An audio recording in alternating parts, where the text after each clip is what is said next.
میری جانب سے آپ تمام عاشقان اہل بیت اطہار کو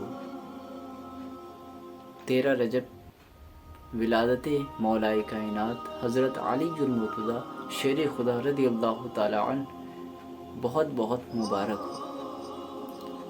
ہم غلامان اہل بیت اطہار جب اپنے مولا علی کا نام سنتے ہیں تو ہمارے اندر ایک عجیب سی کیفیت طاری ہو جاتی ہے، کیونکہ حضرت علی کا نام ایک ایسا نام ہے جسے سن کر ہمارے اندر طاقت و قوت قدرتی حاصل ہو جاتی ہے، کیونکہ یہ علی اسم الہی ہے۔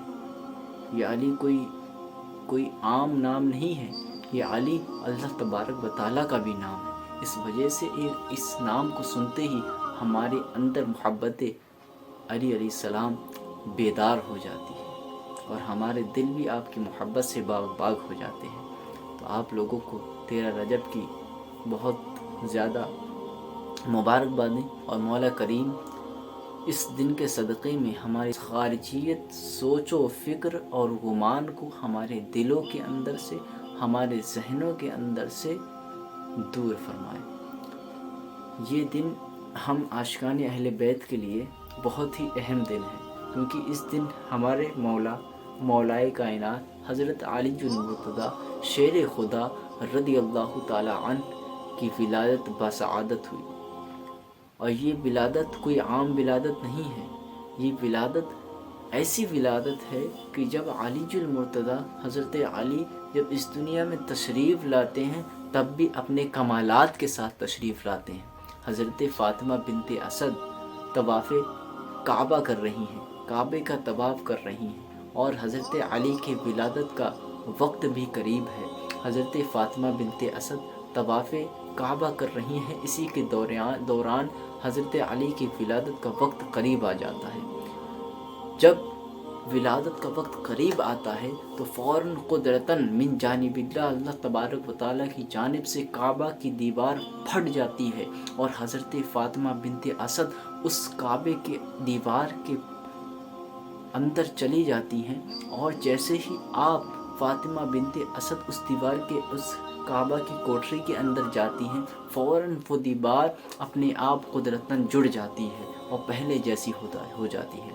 اس واقعہ کو حضرت عباس بن عبد المطلب دیکھ رہے تھے۔ آپ نے دیکھا تو فوراً آپ حیران رہ گئے کہ یہ کیا ہو گیا، حضرت فاطمہ اس کے اندر کیسے جا سکتی ہیں؟ جب آپ دیکھتے ہیں تو فوراً تمام لوگوں کو اکٹھا کر لیتے ہیں۔ حضرت ابو طالب علیہ السلام آتے ہیں اور تالا کھولنے کی کوشش کرتے ہیں، مگر تالا نہیں کھلتا ہے۔ تمام لوگ تالا کھولنے کی کوشش کرتے ہیں مگر تالا نہیں کھلتا ہے۔ مسلسل 3 دن تک حضرت فاطمہ اس کوٹری کے اندر بند رہیں۔ جب تیسرا دن ہوتا ہے تو نبی اکرم صلی اللہ تعالی علیہ وسلم تشریف لاتے ہیں اور آپ فرماتے ہیں اے ابو طالب دروازہ کھولو۔ جب حضرت ابو طالب دروازہ کھولتے ہیں تو حضرت فاطمہ باہر آتی ہیں۔ حضرت علی المرتضیٰ شیر خدا، ہم عاشقان اہل بیت کی جان و مان اور ہمارے دل کا سکون، حضرت علی اپنی حضرت فاطمہ حضرت علی کو اپنی گود میں لے کر تشریف باہر لاتی ہیں۔ جب آپ حضرت علی کو باہر لاتی ہیں تو حضور علیہ السلام اپنی گود میں لے لیتے ہیں، اور حضرت فاطمہ ان سے کہتی ہیں دیکھیے انہیں کیا ہو گیا ہے، دیکھیے میرے بیٹے کو کیا ہو گیا ہے، یہ نہ تو کچھ بات کر رہا ہے، نہ کچھ بول رہا ہے، اور نہ ہی کچھ حرکت کر رہا ہے۔ مجھے ایسا لگتا ہے کہ شاید اسے کچھ تکلیف ہے، اسے کچھ ہو نہ گیا ہو۔ جب حضور صلی اللہ علیہ وسلم اس بات کو سنتے ہیں تو فوراً اپنا لعاب دہن حضرت مولا علی شیر خدا رضی اللہ تعالی عنہ کی زبان میں ڈال دیتے ہیں، اور آپ اپنا لعاب دہن آپ کی آنکھوں میں لگاتے ہیں۔ جب آپ کی آنکھوں میں حضور صلی اللہ تعالی وسلم نے اپنا لعاب دہن لگایا تو فوراً حضرت علی شیر خدا رضی اللہ تعالی عنہ اپنی آنکھوں کو کھول لیتے ہیں۔ سبحان اللہ سبحان اللہ، دنیا کو دیکھنا بھی گوارا نہیں کیا جب تک علی نے دیکھا نہ چہرہ رسول کا، جب تک علی نے دیکھا نہ چہرہ رسول کا۔ حضرت ابو طالب علیہ السلام اپنی گود میں لیتے ہیں حضرت علی کو اور لے کر وہاں سے روانہ ہونے لگتے ہیں۔ جب وہاں سے روانہ ہوتے ہیں تو وہاں مکہ کے لوگ آپ کو روک لیتے ہیں اور کہتے ہیں اے ابو طالب، کیا آپ بھول گئے کہ کعبے کے اندر ایک ہماری رسم ہے کہ اگر جو بچہ کعبے کے اندر پیدا ہوتا ہے تو اسے اس جگہ لٹایا جاتا ہے. وہاں پر ایک پتھر تھا سفید کلر کا، اس پتھر کے اوپر اس بچے کو لٹایا جاتا ہے اور دیکھا جاتا ہے کہ ایک سانپ آئے گا. اگر وہ سانپ اس بچے کو تکلیف نہیں دے گا تو یہ بچہ ہمارے لیے باعث فخر بنے گا اور اس بچے کے ماں باپ پر کوئی بھی الزام اور تہمت نہیں لگائی جائے گی، بلکہ اس کے والدین کو صاحب کردار مانا جائے گا. اور اگر یہ سانپ اس بچے کو تکلیف دیتا ہے، کچھ اسے پریشانی دیتا ہے، تو ہم لوگ یہ سمجھیں گے، ہم لوگوں کا یہ عقیدہ رہے گا کہ ضرور اس کے والدین کے کردار میں کچھ خرابی ہے، اس کے والدین کے کردار درست نہیں ہے. جب حضرت ابو طالب اس بات کو سنتے ہیں تو فوراً کہتے ہیں مجھے کوئی اعتراض نہیں ہے، اگر تم ایسا کرنا چاہتے ہو تو یہ لو میرے بچے کو اور اس بچے کو اپنے جگہ پر لٹا دو. فوراً حضرت ابو طالب علیہ السلام حضرت علی کو اس پتھر پر لٹا دیتے ہیں. دیکھتے ہیں کہ ایک سانپ، ایک اژدہا نکل کر آتا ہے. جب وہ حضرت علی کے پاس پہنچتا ہے تو اپنا منہ کھول لیتا ہے. حضرت علی علیہ السلام فوراً اپنے ننھے ہاتھوں سے اس کا نیچے کا ایک حصہ پکڑتے ہیں اور دوسرے ہاتھ سے اس کے اوپر کا ایک حصہ پکڑتے ہیں اور اس سانپ کو پھاڑ کر دور پھینک دیتے ہیں.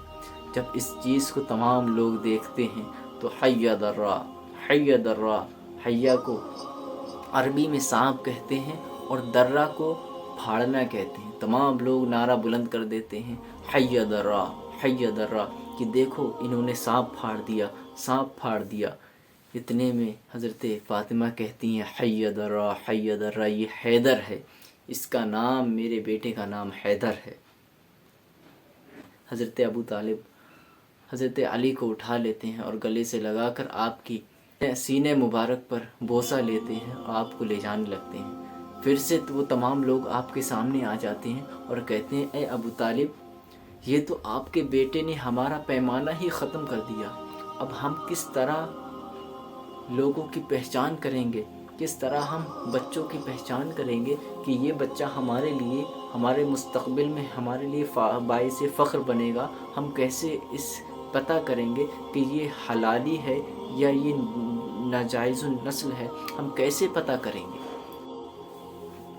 پیچھے سے نبی پکارتے ہیں اے چچا جان، آپ کہہ کیوں نہیں دیتے کہ یہ علی ہی تمہارے لیے پیمانہ ہے. اب جو شخص اس سے محبت کرے گا تم سمجھ لینا کہ وہ حلالی ہے، اور جو شخص اس سے بغض رکھے گا، جو شخص اس سے نفرت کرے گا، جو شخص اس سے حسد کرے گا، تم سمجھ لینا کہ وہ حرامی ہے اور ناجائز النسل ہے. اللہ اکبر. میرے آقا نے فرمایا کہ اب یہ علی ہی تمہارے لیے ایک پیمانہ بن چکے ہیں کہ اب ان سے جو محبت کرے گا تم سمجھنا کہ وہ حلالی ہے، اس کے ماں باپ کے کردار میں کوئی خرابی نہیں. اور اگر جو اس سے بغض رکھے، جو ان سے دشمنی کرے گا، تم سمجھ لینا کہ اس کے ماں باپ کے کردار میں ضرور کوئی خرابی ہے. اور ایک مومن ہی ہوگا جو مولا علی علیہ السلام سے، میرے علی سے محبت کرے گا، اور منافق ہی ہوگا جو علی سے بغض رکھے گا. اللہ اکبر. یہ ہیں ہمارے مولا علی علیہ السلام، جو دنیا میں تشریف بھی لا رہے ہیں تو اپنے کمالات کے ساتھ اس دنیا میں تشریف لا رہے ہیں. ہم نے آج حضرت علی کی محبت کو خارجیت کا نام دے دیا ہے کہ اگر ہم حضرت علی سے محبت کرنے لگ جاتے ہیں تو ہمارے اوپر خارجیت کے فتوے لگنے لگ جاتے ہیں. لیکن ہاں، اگر فتوے لگتے ہیں تو لگنے دیجیے، کیونکہ فتوے لگنے کوئی نئی بات نہیں ہے. چاروں اماموں کے اوپر شیعہ ہونے کے فتوے لگے ہیں، رافضی خارجی ہونے کے فتوے لگے ہیں.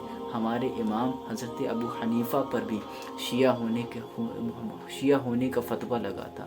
حضرت امام ابو حنیفہ اہل بیت اطہار کی محبت میں اتنے غرق ہو گئے، حضرت علی المرتضیٰ شیر خدا رضی اللہ تعالیٰ عنہ کی محبت میں اتنے مستغرق ہو گئے تھے کہ لوگوں نے آپ کے اوپر بھی شیعہ کے فتوے لگا دیے تھے.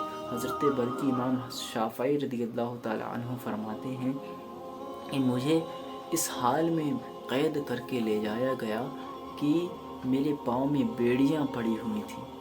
اہل بیت اطہار کی محبت کی وجہ سے میں اتنی محبت کیا کرتا تھا اہل بیت اطہار سے کہ لوگوں نے میرے پیروں کے اندر بیڑیاں ڈال دی تھیں اور مجھے قید کر لیا تھا۔ لیکن میں نے کہا ہے، حضرت امام شافعی فرماتے ہیں کہ اے لوگوں، اگر تمہیں لگتا ہے کہ اہل بیت اطہار کی محبت کا نام شیعہ ہے، رافضی ہونا ہے، خارجی ہونا ہے، تو سن لو، لو کانا رفدن حب آل محمد صلی اللہ تعالیٰ علیہ وسلم فلیشہد الثقلان انی رافضی۔ اللہ اکبر۔ حضرت امام شافعی فرماتے ہیں کہ اگر اہل بیت اطہار اور آل محمد کی محبت کا نام ہی شیعت ہے، رافضیت ہے، رفض ہے، تو تمام زمین و آسمان والے یہ گواہ ہو جائیں کہ سب سے بڑا رافضی میں ہوں۔ اللہ اکبر۔